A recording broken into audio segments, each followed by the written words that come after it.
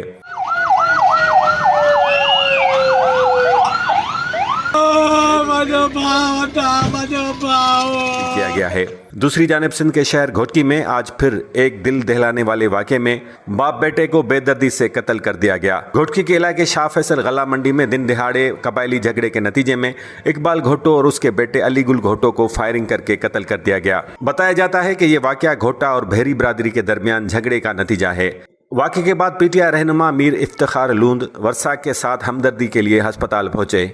یہ واقعہ گھوٹکی کے ایس سیکشن تھانہ کے حدود میں پیش آیا ہے۔ یاد رہے کہ کچھ دن پہلے اسی تھانہ کے حدود میں مسلح افراد نے فائرنگ کر کے بچی سمیت 3 افراد کو قتل کر دیا تھا، جبکہ اس واقعے کے 3 دن بعد معصوم بھائی بہن کو ان کی سوتیلی ماں نے زہر دے کر قتل کر دیا تھا۔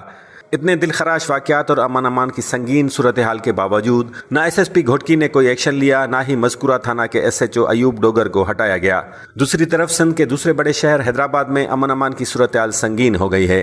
ایک طرف شہریوں سے سر عام لوٹ مار جاری ہے تو بے قابو مسلح گروپ دن دہاڑے شہریوں کو قتل کرنے میں مصروف ہیں۔ حیدرآباد کے علاقہ شاہ لطیف ٹاؤن میں مسلح افراد نے فائرنگ کر کے نوجوان نذیر سومرو کو قتل کر دیا، جبکہ فائرنگ کے واقعے میں خواتین زخمی ہو گئیں۔ حیدرآباد پولیس امن امان قائم کرنے میں ناکام دکھائی دیتی ہے۔